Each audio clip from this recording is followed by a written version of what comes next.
Hello everyone, আমি Souvik. Welcome to সিনেগানি। তো চলে এসেছি আরো একটা গরমাগরম নতুন পডকাস্ট নিয়ে। তো যথারীতি পরিচয় দেওয়ার নতুন করে কার প্রয়োজন আছে বলে মনে হয় না। সৌম্য আছে আপনার সঙ্গে, সৌম্য থেকে, আর তথা আছে তথা স্টেশন রিভিউ থেকে। সবাইকে ওয়েলকাম। তো সবার আগে সবার থেকে কি খবর, কেমন চলছে সব? ভালো। ভালো। তথা খুব কি বাজে খবর বলো? ওয়েদার। খুব বাজে ওয়েদার, প্ল্যান অনেক ছিল, সব ভেস্তে গেছে বৃষ্টির জন্য। না, ওয়েদারটা কিছু আমি খুব করার এনজয় নেই। করছি, কারণ আমাদের এখানে তো বেশিরভাগ সময় গরম থাকে। তো বর্ষাকালটা খুব এনজয় করি, শীতকালটা খুব এনজয় করি। তো বর্ষা হচ্ছে, বাইরে জল টল জমে যাচ্ছে, খুব ভালো লাগছে। আমাদের শ্যামবাজারের দিকটা এতটা জমে না, তবে ভালো লাগছে। তুমি কাজকর্ম করো না তো, আমার ওর জন্য দেখে তোমার মনে হয়। যারা অফিস যাত্রী তারা কি ঝামেলার মধ্যে পড়ে। এ কাজকর্ম করি নাকি? এই যে সিনেমা দেখতে যাই শুক্রবার। ও, ওটা ওটা ওটা কোনো কাজ হয় না। হ্যাঁ, কাজ বলতে কথা ওই কাজের কথা বলছে না। কথা বলছি ঘরের কাজকর্ম করা, দোকান বাজার, ওগুলোর কথা বলছি। ও সিনেমা আচ্ছা দেখার কথা আচ্ছা। বলছি না, যেটা আমি আরে ব্যক্তিগত অফিসের কাজ, সকাল হবে। অফিসিয়াল কাজও যারা কাজে যায় তুমি নিজেই ভাবো না, যারা যারা মার্কেটিং এ কাজ করে এসব, বা হ্যাঁ, যারা যারা ফিল্ড ওয়ার্ক করে, বাজার বিশেষ করে বাজার তাদের সেলসের অবস্থা কাজ ভাবো যারা তো। করে, বাজার ফিল্ড ফিল্ড বাজার ওয়ার্ক, যারা সেলসের কাজ যারা করে আর কি, এটা বলছি, ওর ওইসব তাদের কোনো কথাটা খারাপ ধ্যান বলছি না। ধারণা আছে ওইসব? হ্যাঁ, ওইসব ঠিক আছে। আমি ভাই, আমার একটু ওদের গরম মধ্যে তাদের ওয়েদার, একটু ঠান্ডা পড়েছে। আমি সুইজারল্যান্ডে বাসি, আমার একটু বৃষ্টি হয়ে যায়, ভালো। আর তো কারো ভাবার দরকার নেই কি অবস্থায় আছে, কোনো আমি কিছুই তো অতিরিক্ত ভালো না। আমি সকালবেলা থেকে জামা কাপড় খুলেছিলাম, মানে প্যান্ট নয়, মানে জামাটা খুলেছিলাম। আমি বিকেল বেলা জামাটা পরলাম এই সৌভিকদার সাথে কথা বলার সময়। আমি যাই হোক, তো মানে ওই জামা পড়ে ভালো, ভাগ্য ভালো আর কি। যাই হোক, তো যাই হোক, আমাদের আলোচনা শুরু করি, আমাদের পডকাস্টে আলোচনা শুরু করি আর কি। তো প্রথমে যেটা নিয়ে কথা বলা হচ্ছে যে, কেউ বলে বিপ্লবী, কেউ বলে ডাকাত, তার ট্রেলার বেরিয়ে গেছে। সৌম্য, তুই বলতো ট্রেলারটা কিরকম লেগেছে? আমি বলবো দারুণ লেগেছে। কারণ আমি বরাবরই, আমি এটা প্রত্যেকেই জানে যারা যারা আমার চ্যানেলের ভিউয়ার রয়েছে, যে আমি দেবদার থেকে অনেক, মানে অনেক অংশে জিদ্দার আমি বেশি ফ্যান। তার জিদ্দার কাজ আমার সবসময় ভালো লাগে, এবং ছোটবেলা থেকেই মানে দেবদার কাজ তো দেখতাম, মানে প্রত্যেকের কাজই দেখতাম, বাট জিদ্দাকে দেখে সেই একটা অরা ফিল যেটা হয়, সেই একটা হিরো হিরো যে বিষয়টা থাকে, সেইটা দেবদাকে দেখে হয়তো, এটা দেবদার ফ্যানরা হয়তো রেগে যেতে পারে, সেইটা হয়তো দেবদাকে দেখে হয়তো সেই অরা ফিল ব্যাপারটা হয় না, যেটা জিদ্দাকে দেখে হয়।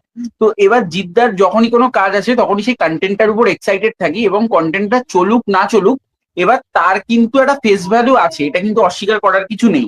এবারে তুমি আর তরাদা কালকে গেছিলে, আমি কালকে ভিড়টাও দেখলাম, কেমন হুম, ভিড় ছিল, প্রচুর ভিড় ছিল।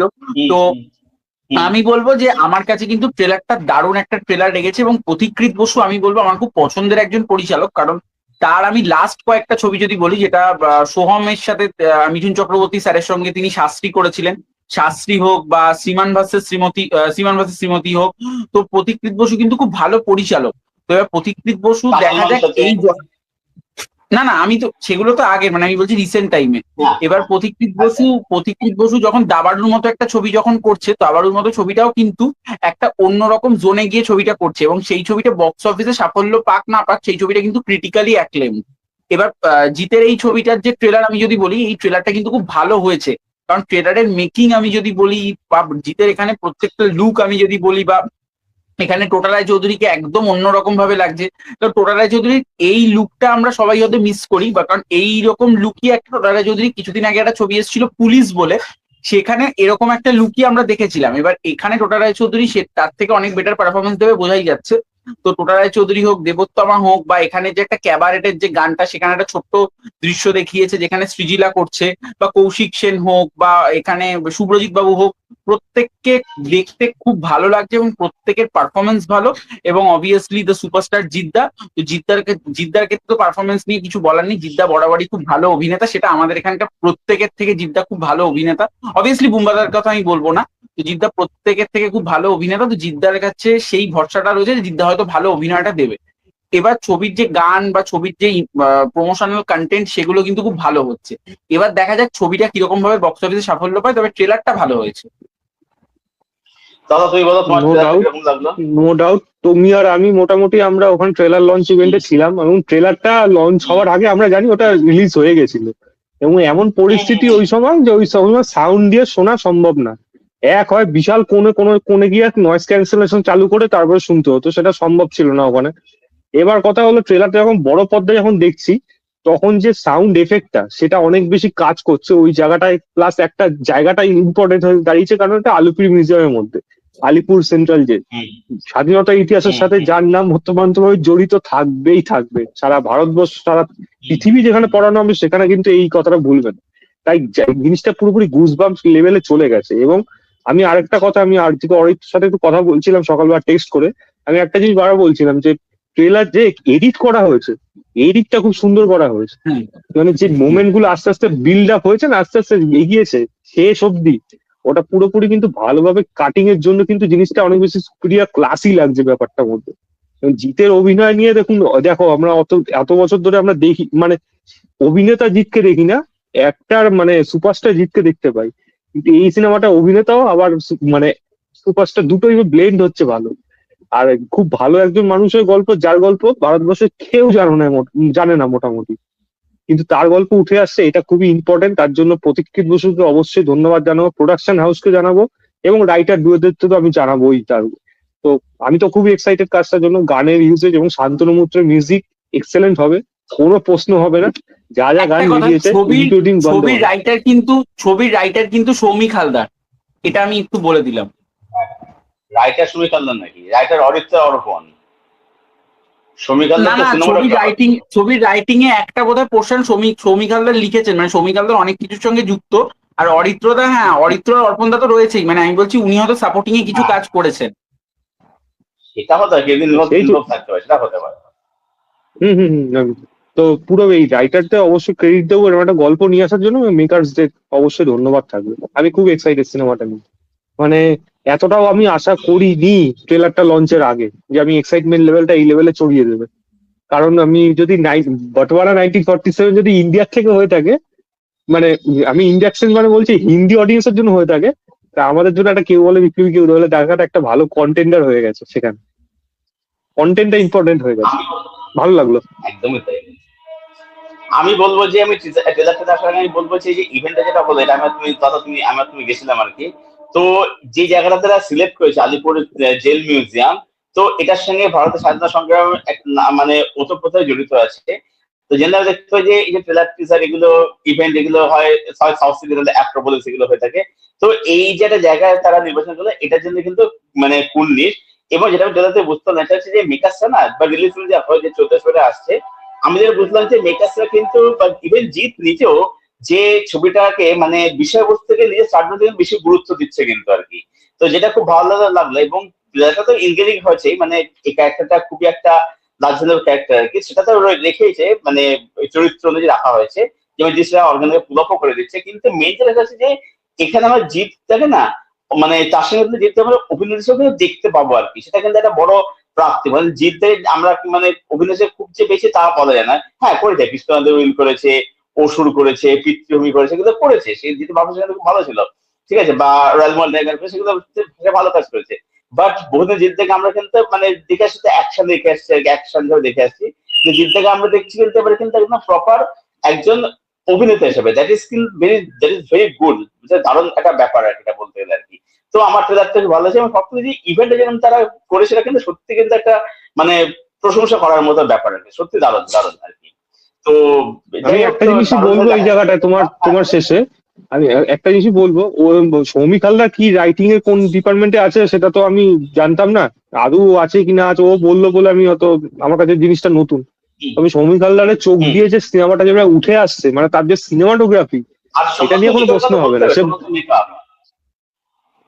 সে সোমনাথ কুন্ডুকে কে না বলবে এখানে, মানে এটা আলাদা করে কোনো বলার দরকার নেই, মানে এটা আমাদের উচ্চারণের প্রয়োজন নেই। মানে ওই মেকআপ দেখে লোকে বাংলার অডিয়েন্স বুঝে যাবে এইটা এই একজন ব্যক্তি আছে যে বাংলার অন্যান্য কাজও করেছে, সে মেকআপের জন্য এতবার বড় পুরস্কারও পেয়েছে, সেই ছাড়া সম্ভব না।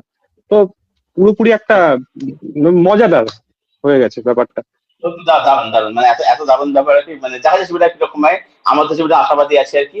এনিওয়ে, তো এবার নেক্সট মুখ কিছু হচ্ছে যে স্পাইডারম্যান ব্র্যান্ড নিউ ডে, আরো একটা বড় রিলিজ আর কি। তো তথা তুই বলো যে তথা তোমার ছবিটা কিরকম লেগেছে? পোস্ট ক্রেডিট সিন না তো, যেখানে তোমার তিনজন মিলে নাচছে, ওইসব ভাইরাল জিনিস আমি বলবো না। আরে পোস্ট ক্রেডিট সিন, আরে দাঁড়াও, এখানে একটা কথা আছে, পোস্ট ক্রেডিট সিন আমি আর সৌভিক দা আমরা কেউই দেখিনি হলে, আমরা পোস্ট ক্রেডিট সিনের আগে বেরিয়ে গেছি। আরে এখন যেগুলো ভাইরাল হচ্ছে মুখ ফুক চেঞ্জ করে এসব, ওখানে বদ্রীনাথ কি দুলহানিয়ার জায়গা তিনজনের ওই একসাথে নাচছে, এরকম কাইন্ড অফ ওরকম জিনিস দিচ্ছে। তো যাই হোক, স্পাইডারম্যান যদি আমি একটা কথা বলি, স্পাইডারম্যান সেরা স্পাইডারম্যান আমার কাছে হয়েছে কারণ পিটার পার্কার এখানে উঠে এসছে, এবং পিটার পার্কারের এই তার যে ম্যাচিওর, আর যেটা তার যে বলে গেছে greater power comes with great responsibilities, এই রেসপন্সিবিলিটি কি সেটা কিন্তু এখানে পুরোপুরি ভাবে ও উপলব্ধি করেছে, এবং সেটাই পুরো সিনেমার মধ্যে এসছে। এখানে কিন্তু মানে আগের পার্টটার মতো ম্যাসিভ অ্যাকশন, তিনটে স্পাইডারম্যান, তিনটে বিলেন এরকম চলে আসবে, ওরকম স্পেকটাকেল জিনিস কিন্তু এই সিনেমার মধ্যে তুলনায় কম। কিন্তু এখানে স্টোরি বেস অনেক বেশি, তার জন্য অনেকের কাছে জিনিসটা, আমি এটা রিভিউ সময় বলেছিলাম, অনেকের কাছে জিনিসটা অত অ্যাকসেপ্ট হবে না, কারণ তারা ওটাই ভেবে যাবে যে এইটাই এর থেকে বেশি, আরো বেশি অ্যাকশন পাবো। সমস্ত কিছু অ্যাকশন দ্বারা হয় না, এটা অনেকটা স্পাইডারম্যানের ছোটবেলার থেকে যারা দেখেছে, তো একেবারে টবি মেগুয়ার থেকে, মানে আমি তার আগের গুলো বলছি না যেগুলো পুতুল পুতুল দিয়ে লাভ দিত সেই 1960-70 সালে, ওইগুলো কথা আমি বলছি না। টবি মেগুয়ার থেকে যদি আমি বলি, তখন থেকে যারা ফ্যান হয়ে যায় তাদের কাছে জিনিসটা নস্টালজিয়া, এবং এই স্পাইডারম্যানের গল্পটা পুরোপুরি, এই এই গল্পটা যারা কমিক্স পড়েছে, মার্ভেল কমিক্স পড়েছে, তারা এই গল্পটা অনেক বেশি রিলেট করে, অনেক বেশি ইমোশনালি কানেক্ট হয়েছে, কারণ এই গল্পটা আছে ওখানে। কিন্তু এটা সচরাচর পর্দায় উঠে আসবে এটা আমি আশা করিনি এত। মানে এই ডিরেক্টর শান্তি বানিয়েছে, সেখানেও একটা ইমোশনাল গল্প ছিল, ফ্যামিলির একখানা, সেখানেও কিন্তু ছিল, কিন্তু এই গল্পটা সেই লেভেলে চলে যাবে মানে সেটা বোঝা যায়নি, মানে ওটা ফ্যামিলি রিলেটেড ছিল, এটা ফ্রেন্ডশিপ রিলেটেড হয়ে গেছে। তো আমার কাছে মানে সেরা হয়ে দাঁড়িয়েছে এটা। এবং আরেকটা অবশ্যই বলবো, আরেকজনের কথা অবশ্যই বলবো, সেটা স্যাডি সিং, মানে শো স্টিলার হয়ে গেছে, যখনই স্ক্রিনে এসেছে খেয়ে নিয়েছে, এবং শেষে গিয়ে যে ক্লাইম্যাক্সের সিন, যা যা জিনিস ঘটেছে, স্যাডি সিং এর পারফরমেন্স টেরিফিক, মানে এত কম বয়সে এত ভালো অভিনয়, অসাধারণ। হ্যাঁ, দেখা দেখা চিন্তা তিনশো দেখেছি আর কি, স্যারি সিং দারুণ হয়েছে। এবার সময় তুই বল, তোর কিরকম দেখেছে? আমি বলবো আমারও কিন্তু বেশ ভালো লেগেছে। মানে আমার যখন সিনেমাটা শুরু হলো, আমি বলবো ফার্স্ট হাফটা তো আমার এতটাই ভালো লেগেছে যে ফার্স্ট হাফ আমি চোখের দিক থেকে মানে মানে স্ক্রিনের দিক থেকে মানে চোখ ছড়াতে পারিনি। ফার্স্ট হাফটা খুব ভালো, সেখানে যেরকম ভাবে অ্যাকশন গুলো হচ্ছে, যেখানে সেখানে ইমোশনাল কিছু জিনিসপত্র দেখাচ্ছে, সেইখানে যেখানে জিনিসপত্র গুলো হচ্ছে সেখানে আমার বেশ ভালো লাগছে। এবং তথাদা যেটা বললে, এখানে পিটার পার্কারের যে গল্পটা যেটা দেখাচ্ছে, মানে এখানে মানে টম হল্যান্ডের আরেকটা শেড আমরা দেখতে পেয়েছি অ্যাক্টিং এর, যেটা কিন্তু দারুণ আমি বলবো। মানে তার নিজের জীবনের গল্পটা, মানে পিটার পার্কারের জীবনের গল্পটা দেখাচ্ছে, সেটা কিন্তু দারুণ লেগেছে। সেকেন্ড হাফে কিছু জায়গা আমার মনে হয়েছে, কিছু জায়গা আমার বড় লেগেছে সেকেন্ড হাফে। এবং আমার মনে হয়েছে এই যে স্ট্রেঞ্জার থিংস এর যে জায়গাটা যেখানে দেখানো হয়েছে, সেই জায়গাটা আমার কিন্তু অহেতুক মনে হয়েছে। এটা আমার অন্তত আমি বলবো যে এইটা আমার জন্য হয়তো ওয়ার্ক করেনি, এটা অনেকের জন্য হয়তো ওয়ার্ক করেছে। কথা বলছে, স্যারি সিং মেয়েটার কথা বলছিলাম, ও ওই জায়গাটা হয়তো আমার জন্য খুব একটা হয়তো ওয়ার্ক করেনি। বাট সেকেন্ড হাফটা আমি বলবো, সেকেন্ড হাফের লাস্টের দিকটা যখন আবার ইমোশনাল যে জিনিসপত্রগুলো দেখাচ্ছে, আমি বলবো শেষের 20 থেকে 30 মিনিট, সেইখানে সিনেমাটা আবার যেরকম ভাবে আসে, সেখানে যেরকম ইমোশনাল পোর্শন, সেইখানে কিন্তু জিনিসপত্রগুলো দারুণ লাগে। এবং পোস্ট ক্রেডিট সিন, যে পোস্ট ক্রেডিট সিনটার কথা আমি বলছিলাম, পোস্ট ক্রেডিট সিনটা আমি পরে ফোনে দেখেছি, পোস্ট ক্রেডিট সিনটা ভাইরালও হয়ে গেছে। পোস্ট ক্রেডিট সিনটাতে যে নতুন স্পাইডারম্যান যেটা এলো, আমি এটা স্পয়লার রয়েছে তো, নতুন স্পাইডারম্যান যেটা এলো সেটাতে কিন্তু আমি খুব এক্সাইটেড। তো পরবর্তী পার্টের জন্য ডেফিনেটলি আমি অপেক্ষা করে আছি। তবে আমি যদি বলি পারফরমেন্সের দিক থেকে, এখানে কিন্তু পারফরমেন্স প্রত্যেকে ভালো দিয়েছে, এবং সিনেমাটা কিন্তু ইমোশনাল, এটা তো ইমোশনাল সিনেমা, তো ইমোশনালি ওয়েল মেড হয়েছে সিনেমাটা। আমি বলবো যে যখন পাবলিশন করছিলাম, যখন আর কি আমি দেখছিলাম, অনেকে দেখছিলাম বলছিল না একটু একটু একটু হালকা হতাশ, কারণ তারা অনেকে তোমার পাবলিক রিঅ্যাকশনে বলেছে যে ছবির রাইটিংটা হয়তো খুব একটা ওয়েল নয়, মানে ওয়েল রাইটিং হয়তো নয়। তোমার বলছিল, আমি বলবো যে এই ছবিটা হচ্ছে, এটা সমকাল বলছিলাম যে এই ছবিটা হচ্ছে হচ্ছে পিটার পার্কারের গল্প, ঠিক আছে? মানে যেটা তখন একটু কথা বললে যে গেট পার কামস গেট রেসপন্সিবিলিটি, এই কথাটা সেটা কিন্তু ভিডিও বলতে জাস্টিফাই কিন্তু করে আর কি। মানে স্পাইডারম্যান যেটা হচ্ছে এটা হচ্ছে একটা টিনেজ, একটা বয় থেকে না ম্যান একটা মার্ক যাকে বলে তাতে পরিণত হচ্ছে, সেই জার্নি গল্প এখানে বলছে। তো এটা অনেক বেশি একটা হিউম্যান স্টোরি, যে এখানে পিটার পার্কার, স্পাইডারম্যান সবাই জানে বাট পিটার পার্কার কেউ চেনে না। তো পিটার পার্কারের লাইফের যে একাকিত্ব, তার লাইফের যে কষ্টটাকে নিয়ে ছবিটা মেনলি ডিল করে, বুঝতে হিউম্যান ড্রামা। তো আমার ছবিটা ভালো, হ্যাঁ অবশ্যই যেহেতু ড্রামা ছবি, পুরোটা ম্যাক্সিমাম ড্রামা ছবি, তো ছবিটা আমার সেক্ষেত্রে একটু লেগেছে। আর আমার যে মনে হয় যে এখানে না, মানে যেটা বলবো, যেটা অনেকেরা বলছিল যে পানিশার যে ক্যারেক্টারটা, পানিশারকে এখানে মানে একটু রেলে প্রেজেন্ট করতে গেলে অনেক এক্সপেক্ট করেছিল আর কি। বাট ঠিক আছে, মানে পানিশারের প্রেজেন্টেশন মানে ঠিক আছে, তাকে ইয়ে না ঠিক আছে, কিন্তু পানিশারের ডেট দিলে সেটা আরো বেশি তুমি ভালো লাগবে। পানিশারের সিরিজ দেখেছো? আগে পানিশার দেখেছো? না পানিশার এমনি পানিশার আমি দেখিনি, কিন্তু আমি জানি পানিশার জানি, মানে জানি দেখলে বুঝতে পারতে কেন এই ক্যারেক্টারটাকে এখানে লোকে এত পছন্দ করছে। কারণ ক্যারেক্টারটা যে সাইকিটার মধ্যে দিয়ে আসে, তার যে কষ্টটার মধ্যে দিয়ে আসে।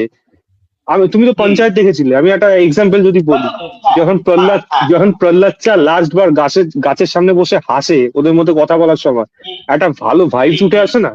ওই সেই ভাইবসটা এখানে মার্ভেল ফ্যানদের মধ্যে উঠে এসেছে। এখানে পানিশারকে হাসতে দেখা যায় না, ওর সাথে বন্ডিং হচ্ছে মানুষের, সেটা সেটা দেখা যায় না, কিন্তু সেটা এখানে দেখিয়েছে, যেটা কমিক্স এর সাথে রিলেটেড।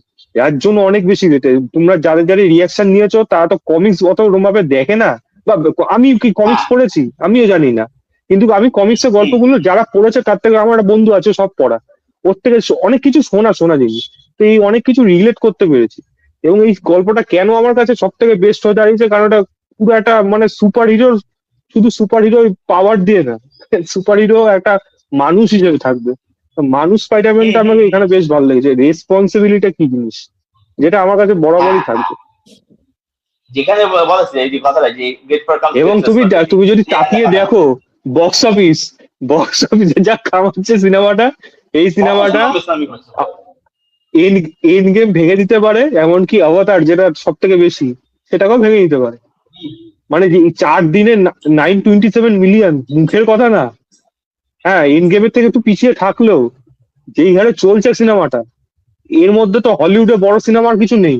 ওডিসি হয়ে গেছে, ওডিসি 16 দিনে যা কামিয়েছে, এটা 4 দিনে তার ডবলে বেশি।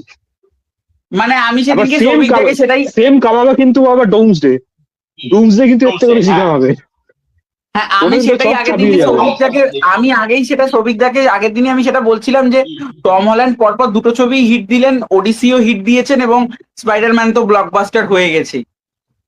যদি ওডিসি টমহল্যান্ডের ছবি বলা হয়, ওডিসি অনেক বেশি ম্যাট ডেমনের ছবি অ্যাকচুয়ালি আর কি, টমহল্যান্ড যুক্ত আছে অবশ্যই আর কি। তুমি যদি ইন্ডিয়ার বক্স অফিসের দিকে তাকাও, প্রায় গ্রস যদি কালেকশন ধরো 300 কোটি প্লাস হয়ে গেছে। হ্যাঁ, 300 কোটি আজকে হয়েছে। 4 দিনে ভেবে দেখো।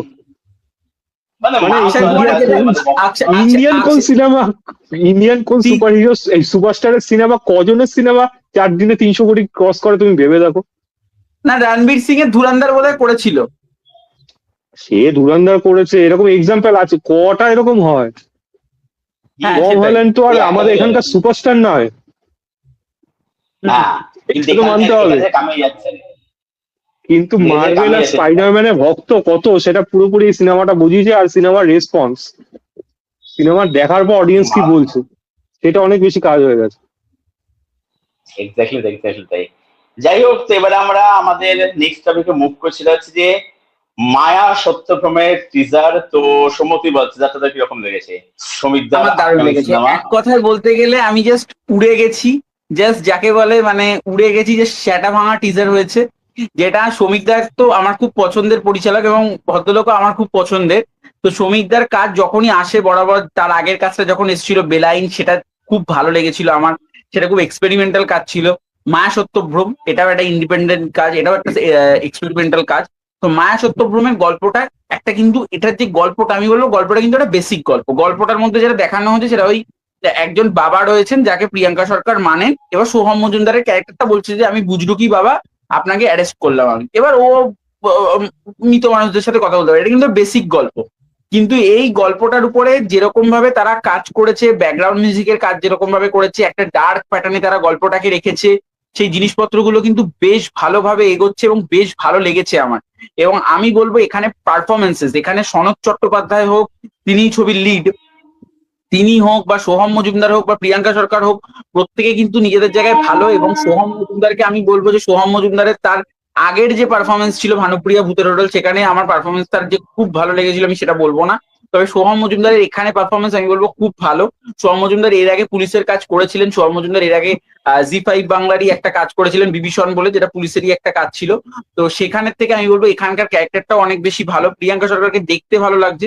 সনৎ বাবুর মধ্যে একটা হরর মিস্টিরিয়াস ব্যাপার রয়েছে, একটা মানুষটা একটা মানে ওই যাকে বলে একটা রহস্যময় মানুষ, তো যেই ব্যাপারটা রয়েছে, তো আমি বলবো যে কাজটার আমার মানে খুব ভালো লেগেছে, মানে টিজারটা আমার খুব ভালো লেগেছে, আমি ছবিটার জন্য অপেক্ষা করে আছি। এই কাজটা আমি দেখলাম বাইরেও খুব অ্যাকসেপ্টেন্স পেয়েছে, সমীকদাকে সবাই প্রশংসা করেছে, বাইরের দিকে খুব ভালো রেসপন্স। তো আমি কাজটার জন্য অপেক্ষা করে আছি। তথা তুমি বলো তোমার কিরকম লেগেছে আমার teaser-টা? যদি আমি আমার টিজারটা দেখে যেটা আমার জিনিস হালকা বিস্তর একটা আইডিয়া পাওয়া যাচ্ছে, আমি এই যে সাধু বাবা বা যাই হোক, এইরকম বাবা চরিত্র যেই ক্যারেক্টারটা, এই ক্যারেক্টারটা অনেক বেশি ইন্টারেস্টেড হয়ে গেছি। এবং এই ক্যারেক্টারটা এই সিনেমার মধ্যে গুরুত্বটা কোন জায়গায় আসে এবং কিভাবে সেটাকে দেখায় ডিরেক্টর, আমি সেটাকে দেখার জন্য খুব এক্সাইটেড। কারণ আমরা জানি ম্যাক্সিমাম যেটা দেখা যায়, যেটা লোকে হয়তো প্রথমে বিশ্বাস করে না, পরে গিয়ে সেগুলো বুঝটুকি জিনিসগুলো ধরা পড়ে। এবার এগুলো প্রচুর জিনিসগুলো, এগুলো চারিদিকে ব্যবসা হয়ে দাঁড়িয়েছে রীতিমতো। কিন্তু এই ক্যারেক্টারটার মধ্যে কি কেমন কিছু মিস্টিরিয়াস ব্যাপার রয়েছে, যেটা হয়তো সে করে দিচ্ছে, যেটা হয়তো মানে মানে সাধারণ জিনিসের বাইরে হতে পারে। সেটা এমন কিছু যেটার সাথে কোনো হয়তো মানে লজিক খুঁজে পাওয়া যাবে না। কিন্তু ক্যারেক্টারটা কে এবং কোথার থেকে আসলো এবং এদের লাইফে কতটা গুরুত্বপূর্ণ, এই জিনিসগুলোকে দেখার জন্য আমি খুব এক্সাইটেড। তো দেখা যাক কাজটা কিরকম হয়। ইন্টারেস্টিং তো লাগছে। বাকিটা ট্রেলার আসুক, ট্রেলারটা আসলে আরো কিছুটা বোঝা যাবে। আমি বলবো যে টিজারটা বলে আমার খুবই ভালো লেগেছে, মজাদার লেগেছে। এবার আর এটার আসলে একটা বিষয় আমি বলে একটু শুদ্ধ আমি দিতে চাইবো, সেটা হচ্ছে যে আহ সুমিকদার সঙ্গে কথা হয়েছিল। এটা হচ্ছে যে আমি টিজার বলতে বলেছিলাম যে সুমিকদা লন্ডনে যায়, বাট সুমিকদা লন্ডন না, উনি গেছেন হচ্ছে নিউ ইয়র্ক গেছেন আর কি। তো যাই হোক, নিউ ইয়র্কে সরি ফর গেছিলেন, দ্যাট। এবং নিউ ইয়র্কে যেখানে ইন্ডিয়ান ফিল্ম ফেস্টিভ্যাল হয়েছিল সেখানে। হ্যাঁ, সেখানে উনি গেছিলেন আর কি। নিউ যাই হোক, তো সৌভিকদা এই নিউ ইয়র্কের কথা বললে কি মনে পড়ছে বলতো, সেই আমি তোমাকে সেই নিউ ইয়র্কে উনি যখন গেছিলেন, আমি তোমাকে স্ট্যাটাসটা দেখিয়েছিলাম, তুমি বলেছিলে যে মানে একদম হিরো হিরো লাগছে। ঠিক ঠিক ঠিক ঠিক, একদম একদম একদম। তো যাই হোক, আ- তো টিজারটার কথা যে বলি, হ্যাঁ টিজারটার কথা বলতে, টিজারটা বলবো যে আমার তো খুবই ভালো হয়েছে, মজা, দারুণ লেগেছে। টিজার মধ্যে একটা ইন্টেন্স ব্যাপার রয়েছে আর কি। এবং আমি যে বলছি গল্পের মধ্যে খুব যে তা নাই, মানে যেটা বোঝাচ্ছে সোম আর প্রিয়াঙ্কা তারা হচ্ছে, তারা কাপল। এবার প্রিয়াঙ্কা ওই সনদ চট্টোপাধ্যায় যে এখানে ওই বাবা মহারাজের রোলটা প্লে করছে, তো তাকে খুব একটা ব্লাইন্ডলি ফলো করা, সোম এসব বুঝুকে মানে না। তো এবার কোথাও একটা এই যে একটা এই যে ভুজরুকি বাবা, সেটা নিয়ে একটা অ্যাঙ্গেল থাকবে। এবং মেবি হয়তো দেখা মানে এই বাবার কোনো প্রভাব থাকে এদের পরিবারের উপরে। একটা দেখা যাচ্ছে ছেলে, যারা একটা গ্লিমস এসেছিল যেটা ভাইরাল হিসেবে আর কি, সেটা দেখা যাচ্ছে, সেখানে দেখা যাচ্ছে তাদের ছেলে কিছু একটা হয়েছে আর কি। সোম খুব মানে বিধ্বস্ত তাকে দেখাচ্ছে আগে এর মধ্যে। তো এবারে ওটা আমি জানতে চাই, কথা যেটা বললো আর কি, যে মানে কি দেখায় অ্যাকচুয়ালি আর কি, কি দেখায় এক্স্যাক্টলি, সেটা দেখা আমাদের বিষয় আর কি। দেখা যায় ছবিটা কিরকম হয় আর কি। ছবিটা তো খুব মানে ভালো রেসপন্স পেয়েছে। Let's see hope for the best. তো এনিওয়ে, তো এবার আমরা আমাদের নেক্সট মুভ করি, সেটা হচ্ছে যে গুনগাঁওয়ের প্রি ট্রেলার। তো তখন তুমি বলে তোমার ট্রেলারটা কিরকম হয়েছে, প্রি ট্রেলারটা? তো আমি দেখলাম অনেকটা পরে, এবং আমি একবারই দেখেছি। এবং যেই সাউন্ড সিস্টেমটা দিয়ে তারা ওই হরর ট্রিটমেন্টটাকে মানে ক্রিয়েচার হরর টাইপের ট্রিটমেন্টটাকে মানে তৈরি করার চেষ্টা করেছে, সেটা আমার বিশেষ ভালো লাগছিল। এবার বাংলা সিনেমার পক্ষে হয়ে দাঁড়ায় কি, সিনেমা বা সিরিজ আসুক, সেখানে বাজেট এতই কম থাকে, যদি কোনো ক্রিয়েচার বানায় জিনিসটা হাস্যকর যে জায়গায় গিয়ে পৌঁছায়। যদি সেটাকে না হয়, সেটা যদি অন্য কিছু হয়, আমি খুশি হব। আর যদি ক্রিয়েচার হয়, অ্যাটলিস্ট যেন বাজে সিজি কাজ যেন না হয়, মানে জিনিসটা দেখে যেন পাতি যেন না মনে হয়। বাট ওভারঅল যেটা দেখে ভালো লাগছে, সেটা হলো যেরকম সাউন্ড মানে সাউন্ডের কাজ হচ্ছে, যেরকম লাইটিং এর কাজ, সেখানে অনিন্দিতার যেরকম দেখতে লাগছে, যেরকম একটা হরর ব্যাপার একটা।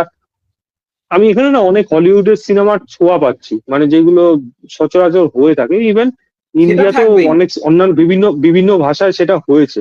ভারতবর্ষ যে হয়নি সেটা না। এবার গুণগত মানের উপর অনেক কিছু নির্ভর করে। তো আইডিয়া ওয়াইজ জিনিসটা দেখে যতটা ইন্টারেস্টিং লাগছে, এবার কতটা কিরকম ভাবে দেখায় সেটা দেখার মতো বিষয়। ভালো লাগলো সেটা সেই অনুযায়ী। সৌম্য, তুই বল তোর কিরকম লেগেছে এখনকার প্রি ট্রেলারটা? আমি বলবো আমার কিন্তু বেশ ভালো লেগেছে, এবং আমি প্রায় 3-4 বার দেখেছি টিজারটা, অ্যানাউন্সমেন্ট ট্রেলার, টিজার তো না, অ্যানাউন্সমেন্ট ট্রেলার। তো অ্যানাউন্সমেন্ট ট্রেলারটা আমি 3-4 বার দেখেছি, আমার বেশ ভালো লেগেছে। এখানে ওই একটা মানে একটা এরকম একটা মানে অনেক সাউথের ছবিতে যেরকম হয় সেরকম একটা ভাইবস পাচ্ছি এখানে, যে অনিন্দিতার ক্যারেক্টারটা সেরকমই একটা ডিমান্ড করছে, এবং অনিন্দিতার ক্যারেক্টারটা যেরকম ভাবে তার লুক করা হয়েছে, যেরকম ভাবে ব্যাকগ্রাউন্ড মিউজিকের কাজ, যেরকম ভাবে একটা থ্রিলিং ব্যাপার, একটা হরর ব্যাপার রয়েছে, সেটা আমার বেশ ভালো লেগেছে। এবং এখানে তো কাজে আমরা জানি হিরো হচ্ছেন রণজয় বিষ্ণু। তো রণজয় বিষ্ণু তো একটা বড় ফেস বাংলা টেলিভিশনে। তো রণজয় বিষ্ণুর একটা বড় ফ্যান ফলোইং ও রয়েছে, তো রণজয় বিষ্ণু এই কাজটাতে রয়েছেন। হিরো হিসেবে। তো রণজয় বিষ্ণুকে এখনো অব্দি তারা তার লুক বা তার কিছু তারা এখনো অব্দি ওপেন করেনি, সেটা হয়তো পরের ট্রেলারে হয়তো দেখাবে। বাট অনিন্দিতাকে এখানে যেরকম ভাবে লাগছে সেটা কিন্তু বেশ ভালো লাগছে। আমি কিন্তু এই কাজটার জন্য খুব এক্সাইটেড।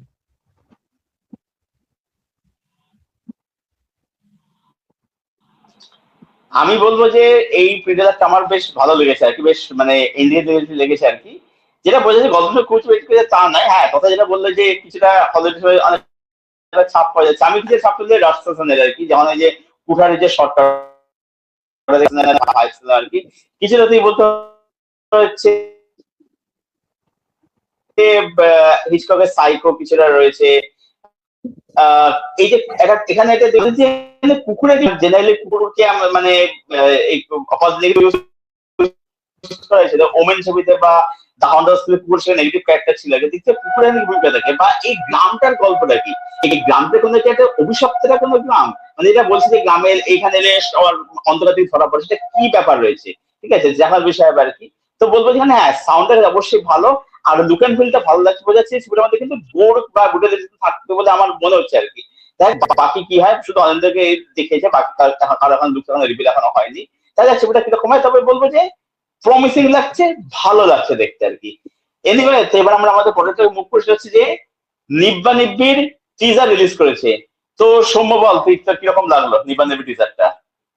টিজারটা আমার কাছে কিন্তু বেশ ভালো লেগেছে, এবং তথাগত মুখার্জি যখনই কোনো কাজ করেন সেটা খুব এক্সপেরিমেন্টাল কাজের উপর করেন। কারণ তার যখন আমরা আবার আটকে গেছে, বললাম আমি না। ও ও আরে কি আমি এরকম করে জানি ভাবছি আটকে যাচ্ছে। তোমার তোমার তথাগত মুখার্জি যখন কোনো কাজ করেন সেটা খুব এক্সপেরিমেন্টাল কাজের উপর করেন। তো মানে তথাগত মুখার্জি মানে কিন্তু এই তথাদা নয় আমাদের। তো তথাগত মুখার্জি মানে হচ্ছে পরিচালক তথাদা। তো তথাদা যখন কাজ করেন খুব ভালো করে কাজগুলো করেন। সেখানে আমরা যদি বলি ভটভটির কথা যদি বলি, সেটাও একটা খুব এক্সপেরিমেন্টাল কাজ। বা তথাগত মুখার্জির পারিয়া, সেটা তো বক্স অফিসে বিশাল সাফল্য এনেছিল, সেটাও একটা খুব এক্সপেরিমেন্টাল কাজ। এবার যখন রাস আমরা যখন দেখেছি বিক্রম চট্টোপাধ্যায়, তখন রাসও খুব ভালো কাজ, সেটাও বক্স অফিসে সাফল্য এনেছে। তো আমি বলবো তথাগত মুখার্জি কিন্তু বরাবর যখন কাজ করে খুব এক্সপেরিমেন্টাল জোনের উপরে কাজ করেন। এবার ঋষভেরও একটা ফ্যান বেস রয়েছে, কারণ ঋষভ এতদিন ধরে কাজ করছে, তার এত সিরিজ হিট সিরিজ রয়েছে, তার সিনেমা হিট রয়েছে। তো ঋষভেরও একটা ফ্যান বেস রয়েছে। এবং ইদানিং কালে ফুলবিশি এডওয়ার্ড তো আমি ঠিক আছে, তবে ইদানিং সে বেশি তার বেশি পপুলারিটি বা বেশি এটা বেড়ে গেছে হচ্ছে একাডেমি অফ ফাইন আর্টস থেকে। তো আমি যখন নিব্বা নিব্বির যখন আমি টিজারটা যখন দেখলাম, আমার কিন্তু একাডেমি অফ ফাইন আর্টস এর কথাই মনে পড়ছে। কারণ সেখানে যেরকম ভাবে ব্রুটালিটি দেখিয়েছিল, নিব্বা নিব্বিতে কিন্তু সেরকমই একটা ব্রুটালিটি দেখাতে চলেছে, যে টিজারটাতে তারা সেই লেভেলের বানিয়েছে। এবং আমি ওই জি5 বাংলার যে কমেন্ট গুলো নিচে টিজারের, তো আমি কমেন্ট গুলো দেখছিলাম, সবাই খুব হ্যাপি। সবাই বলছে যে ঋষভদা আবার এরকম ভাবে ফিরছে, কেউ কেউ লিখছে যে বাংলার আরো আর একটা অন্যরকম কাজ। তো সবাই খুব হ্যাপি। তো বাংলা ইন্ডাস্ট্রিতে ভালো ভালো কাজ হচ্ছে। তো নিব্বা নিব্বির টিজারটাও আমার বেশ ভালো লেগেছে। এখানে যেরকম ভাবে শুরু হয় টিজারটা, তারপর যেরকম ভাবে যে শটটা তারা প্রথমে নেওয়া হয়, মানে সৌরসিনী আর ঋষভের যে শটটা নেওয়া হয়, তারপরে হচ্ছে তারপর এখানে যেরকম ভাবে ঋষভের অ্যাকশন সিন যেরকম ভাবে থাকে, সৌরসিনীর অ্যাকশন সিন যেরকম থাকে। তো আমার কিন্তু এই জিনিসপত্রগুলো বেশ ভালো লেগেছে। আবার একটা সাইডে ব্যাকগ্রাউন্ড মিউজিক বাজছে, তো ওইটাও কিন্তু আমার বেশ ভালো লেগেছে। আমি নিব্বা নিব্বি কাজটার জন্য এক্সাইটেড। এবং আমি দেখলাম সাপোর্টিং এখানে অনেকে রয়েছেন, দেবাশিস রয় রয়েছেন, তারপর এখানে অনেকে রয়েছেন সাপোর্টিং এ। তো আমি কিন্তু বলবো যে এখানে কিন্তু কাজটা ভালো হতে চলেছে। কাজটা 14ই আগস্ট রিলিজ, দেখা যাক কাজটা কেমন হয়। আমার মনে হয় কাজটা ভালো হবে। তো তথা তুমি বলো। হ্যাঁ, সৌভিক আসার আগে অ্যাটলিস্ট বলে নি। তো হ্যাঁ, আমার টিচারটা ডেফিনেটলি এখানে ভালো লাগছে। এবং বিশেষ ব্যাপার হলো এরকম ধরনের স্টোরি বা এরকম ধরনের গল্প সচরাচর যে বাংলাতে হয়, এরকম ম্যাডনেস একখানা এখন এখন ম্যাডনেস বলতে গেলে একাডেমি অফ ফাইন আর্টস এখানে আমরা ম্যাডনেস দেখেছি, এবং এরকম ধরনের কাজ কিন্তু এখন অনেক হবে। তো সেখানে ম্যাডনেসটাকে ক্রিয়েট করার জন্য এই ক্যারেক্টারটা কিন্তু ইটসেলফ ইন্টারেস্টিং হওয়ার প্রয়োজন, যেটা আমার এখানে দেখে কিন্তু মনে হচ্ছে। এবং এই যে হাজবেন্ড ওয়াইফ, এটা ঠিক এরকম টাইপের, যার মধ্যে একজন হলো প্রেগনেন্ট ওয়াইফ হিসেবে, সৌরাসিনী ক্যারেক্টার। আমি যদি খুব বেশি আমার যতদূর খেয়াল আছে, বনি ক্লাইডি বলে একটা আমেরিকান দুজন হাজবেন্ড ওয়াইফ ছিল, তারা তারা এরকম ধরনের জিনিসগুলো করতো। মানে আহ, মানে যাকে তাকে মার্ডার করে দিত, চুরি করতো অনেকে, এরকম বহু বছর আগের ঘটনা। এই গল্পের উপর বেস করে সিনেমা হয়েছে হলিউডে। তো আমি যদি সেই জিনিসগুলো যদি আমি ভেবে দেখি, হ্যাঁ আমি এটা বলতে পারি, একটা মানে বাংলার একটা বনি ক্লাইডির মতো এরকম একটা গল্প নিয়ে আসছে, যেটা বাংলাতে আমার মনে হয় না কেউ করেছে, আমি ইন্ডিয়ান সিনেমাতেও কেউ করেছে নাকি আমার এই মুহূর্তে ডাউট, খেয়াল পড়ছে না। করলে করতে পারে, হয়তো এই মুহূর্তে মনের মধ্যে নেই, তবে ডেফিনেটলি এটা বনি ক্লাইডির মতো একটা ভাইবস তো আসছে, যেটা দেখার জন্য অনেক বেশি ইন্টারেস্টিং লাগছে। তো সিনিয়র, আমি তো দা- দাদাকে সিনিয়রই বলি, আমি জুনিয়র সেখানে। তো সিনিয়রের কাজ ডেফিনেটলি আমি একটা আশা রাখলাম, আশা করি এখানে ভালো লাগবে। আমি সিনিয়র বলতে ডিরেক্টরকেই বললাম অবশ্যই। তোমারও এরকম একটা কাজ সমম, লোকে এবার এক্সপেক্ট করছে।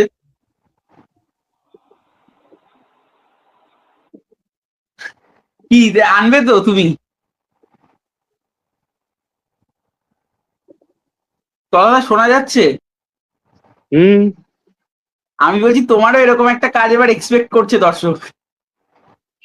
নিব্বা নিব্বি টিজার যদি বলি, আমার কিন্তু বেশ ভালোই লেগেছে, মানে মজাদার লেগেছে, এন্টারটেনিং আছে, এনগেজিং আছে আর কি, সাজা সাবার রয়েছে আর কি। হ্যাঁ, কাইন্ড অফ বলা যেতে পারে যে একটা ট্যারেন্টিনোর ভাইবস কোথায় গিয়ে পেলাম আর কি, মানে ওরকম একটা ট্রাইলার ব্যাপার রয়েছে, একটা কুল একটা ওয়েস্টার্ন ব্যাপার রাখা হয়েছে এটার মধ্যে।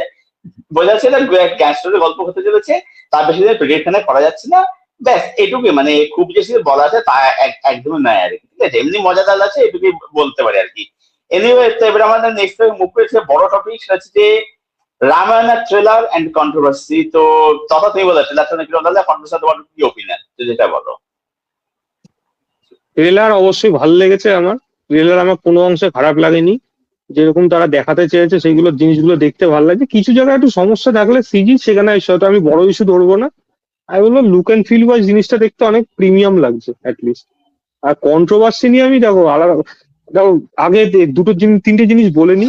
একটা কথা হলো এই লারা দত্তর সাথে ওই কস্টিউম যেটা ব্যাপার রয়েছে, আমি এই জিনিসগুলো নিয়ে খুব একটা মাথা ঘামাইতে চাই না, কারণ এইগুলো আমি কি সিনেমাটা আলটিমেটলি কি হবে সেটা দেখতে চাই।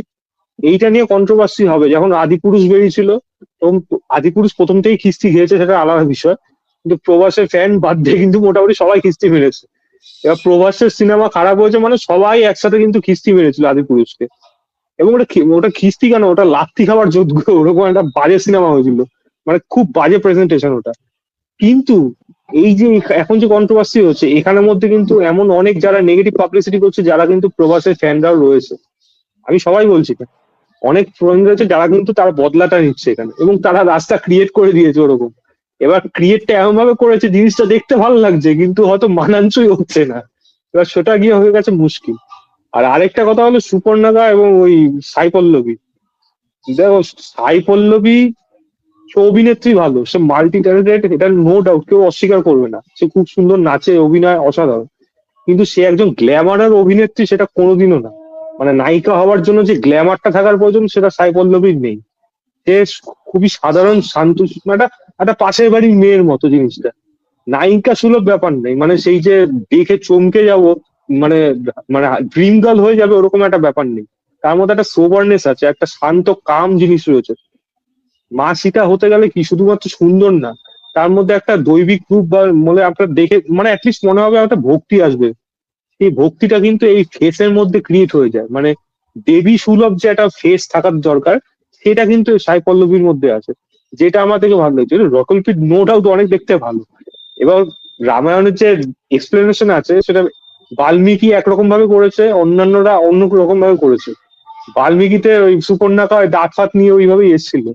আবার অন্যরা তারা কিন্তু বলেছিল যে এখানে সুকন্যাকা কিন্তু রূপ চেঞ্জ করতো, সে কিন্তু দারুণ সুন্দর একজন মহিলা সেজে এসেছিল, তারপরে গিয়ে নাক কাটা, তখন কিন্তু তার রূপ বেরিয়ে এসেছিল। এগুলো বিভিন্ন রকম এক্সপ্লেনেশন আছে, এবং সেইখানে যদি এরকম তুলনা করা হয় তাহলে সেটা খুব বাজে তুলনা, এটা একেবারে ভিত্তিহীন তুলনায়, মানে এটা সাই পল্লবীর সাথে, সাই পল্লবী ওই লুকের সাথে মানে সুপর্ণকার এই লুক, মানে আর এটা সম্পূর্ণ ভিন্ন। এবং আরেকটা জিনিস আমার এখানে ডাউট যেটা মনে হচ্ছিল সিনেমার মধ্যে, সেটা হলো ইয়াসের ভয়েস। রাবণ হওয়ার জন্য যে ভয়েসটা থাকার প্রয়োজন, যে তার বডি সে অ্যাটিটিউড দিয়ে বার করছে, কিন্তু ভয়েসটা শুনে আমার সেটা মনে হচ্ছে না। বিশাল বড় খামতি হবে ওকে। ভারতীয় অডিয়েন্স অ্যাস রকি ভাই দেখেছে, রকি ভাই অ্যাটিটিউড ওরকম ডায়লগ দেবে, বড় বড় ডায়লগ দেবে পাওয়ার প্যাক ভয়েসের সাথে, কিন্তু রকি ভাইয়ের ডায়লগ তো নিজে করেনি, ওখানে তো ডাবিং ছিল জিনিসটার মধ্যে। তো সেই জিনিস, ওই যে ডাবিংটা, ওটা কিন্তু এখানে মিস করা হয়েছে, যেটা সেম প্রবাসের ক্ষেত্রে হয়েছে। প্রভাসের ক্ষেত্রে যে শাহরুখ খানের কাছে ডায়লগ দিয়েছিল বাহুবলীতে, যেরকম পাওয়ার ব্যাক ডায়লগ ছিল, ও যখন ডাবিং করছে একটা, যেটা পূজা হেগড়ের যে সিনেমাটা এসেছিল, খৈনি ফৈনি চিবিয়ে মনে হয় কথা বলছে, আরে 10 রাধে পেগ মাল শ্যাম, খাওয়ার রাধে পর শ্যাম, নেশা। রাধে শ্যাম, হ্যাঁ, রাধেশ্যাম, রাধেশ্যাম রাধে শ্যাম 500 ছবিটা ভালো ছিল। রাধে শ্যাম ছবি হিসেবে ভালো ছবি ছিল। আমি ওই দিকে আর যেতেই চাই না। ছবি খুবই বাজে সিনেমা। ছবি ভালো হলে ছবি হিট হতো। খুবই আলটা খিস্তি খেয়েছে, আর তার উপর প্রভাসের ওরকম ডাবিং। এখন তুলনায় রাধেশ্যামের থেকে এখন একটু ভালো বেটার ডাবিং করে হিন্দিতে, কিন্তু এখনো খারাপ রয়েছে। এই সেম জিনিসটা যদি ইয়াসের ক্ষেত্রে হয়, রাবণের যদি সেই পাওয়ার প্যাক ভয়েস না থাকে, তাহলে ভাই ও ব্যাকল্যাশ খেতে চলেছে। মানে ইয়েস বলে লোকে কিছু বলবে না, রণবীর কাপুর বলে তাকে বলবে যে সে এই খেয়ে রামায়ণে রামায়ণ পাঠ করছে, ওটা ভাবলে হবে না।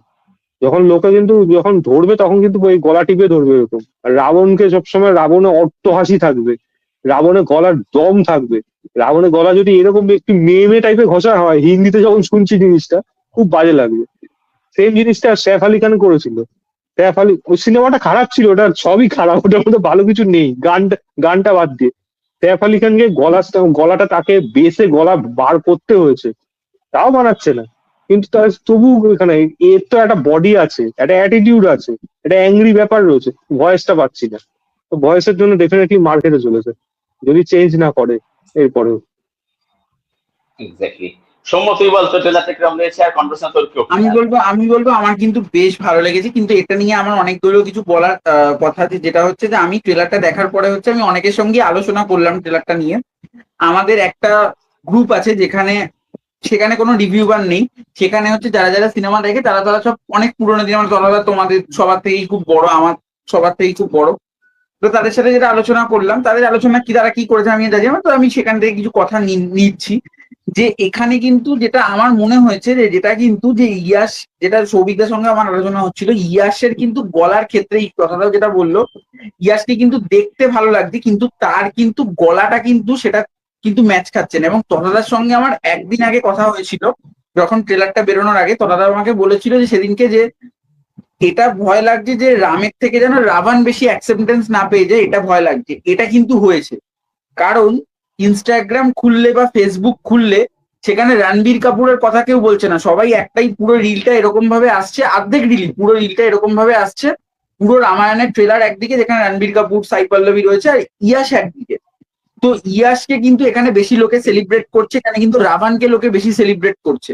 এবং আমি বলবো যে রণবীর কাপুরকে কিন্তু অ্যাজ রাম আমার কোনো একটা জায়গায় গিয়ে হয়তো খুব একটা ভালো লাগছে না, কারণ রণবীর কাপুরের হয়তো সেই বডি, মানে আমি বলবো যে প্রভাসের ক্ষেত্রে, প্রভাসের আমি যদি গলা ফলা সব ছেড়ে দিই, ছবিটাও খুব একটা সুবিধের ছবি নয়, তবে প্রভাসকে কিন্তু অ্যাজ রাম কিন্তু ভালো লেগেছে তার ফিজিক্সে। আমি তার গলা ছেড়ে দিলাম, এক মুহূর্তের জন্য ভালো লাগেনি প্রভাসকে। ওই গোল মার্কা মুখ নিয়ে কোনোদিন রাম হতে পারে না ওটা। রামের মধ্যে একটা আমি গোপের কথা বলবো না, মর্যাদা পুরুষোত্তমের কারণ হিসেবে রামে কিন্তু গোপও থাকে। আমাদের হাওড়াতে মন্দিরও আছে, সেখানে রামের কিন্তু গোপ আছে। আমি গোপের কথা বলবো না, কিন্তু একটা ফেস আছে রামে, একবারে মানায়নি সেটা ওখানে। না আমি কিন্তু বলবো রণবীর কাপুরকে অ্যাজ রাম কিন্তু সেরকম ভাবে ভালো লাগছে না, মানে যেটা ফ্যাক্ট। এবং সাই পল্লবীর ক্ষেত্রে যেটা মনে হয়েছে, সাই পল্লবীকে খুবই সুন্দর লাগছে। সাই পল্লবীর ক্ষেত্রেও সেম, ওর যে গলার যে ডাবিংটা, এর আগে আমরা দেখেছিলাম ও যখন একদিন যখন করেছিল, একদিনে যখন গলাটা যখন দিয়েছিল, একদিনে কিন্তু গলাটা খুব একটা ভালো লাগেনি। বা ও যখন বিভিন্ন ছবির যখন প্রেস কনফারেন্স করে এই হিন্দি ছবিগুলো, সেখানেও ও কিন্তু বলে যে ওর কিন্তু গলার, হিন্দিতে ওর কিন্তু একটু সমস্যা হয়, যেখানে এখানে কিন্তু সেটা ফুটে বেরোচ্ছে। এবং আমি যদি বলি যে বাদ বাকি যারা যারা রয়েছে, তোমার বিবেক ওবেরয় হোক, রাকুল প্রীতকে খুব ভালো লাগছে, বা বিবেক ওবেরয় হোক, তাদের কিন্তু প্রত্যেকে কিন্তু নিজেদের জায়গায় তারা ভালো কাজ করছে। বিবেক ওবেরয়ের খুব একটা অল্প সিন রয়েছে, সেখানে তাকে দেখতে ভালো লাগছে। হ্যাঁ, এবং রবি ডুবের হ্যাঁ হ্যাঁ, এবং রবি ডুবের কথা যদি বলি, রবি ডুবে তো আমার আলাদা করে বলার কিছু নেই, সে পপুলার টেলিভিশনের হিরো, তার একটা বিশাল ফ্যান রবি ডুবেকে এস লক্ষ্মণ পারফেক্ট মানিয়েছে, সেটাই আমি বলছি, পারফেক্ট মানিয়েছে ওখানে। মানে রবি ডুবের একটা টেলিভিশনের একটা বড় ফ্যান ফলোইং আছে, সে এত বছর ধরে সিরিয়ালের হিরো। তো আমিও রবি ডুবের কাজ দেখেছি, তো রবি ডুবের কে এখানে ভালো লাগছে। রবি ডুবেকেও আমি বলবো যে তাকে আমি হয়তো পুরো নাম্বার দেবো, বাট রণবীর কাপুরকে কোনো একটা জায়গায় হয়তো আমার সেই রকম লাগছে না। আর আমি যদি বলি ভিএফএক্স এর কথা, যদি বলি ভিএফএক্স এ কিন্তু আমার একটু চোখে লেগেছে সেখানে। আমি যদি বলি প্রত্যেকটা ভিএফএক্স কিন্তু চোখে লেগেছে। এবং আরেকটা জিনিস আমি বলবো যে এই যে মানে যেটা অরিত্রদাও আমি ভিডিওতে বলেছি, আমি নাম নিয়েই বললাম কিছু, আমার তো ওরকম ব্যাপার নেই যে আমি অরিত্রদার একটা কথাতে আমি একমত হবো, যেটা হচ্ছে যে অরিত্রদা একটা জিনিসে বলেছে যে আগেকার দিনে যে ওই যেরকম ভাবে আগেকার দিনে তো সেরকম কিছু ছিল না, সেখানে তখন ঘাম বেরোতো কারণ রোদ্দুরের মধ্যে তারা করছে বা জঙ্গলের মধ্যে করলেও।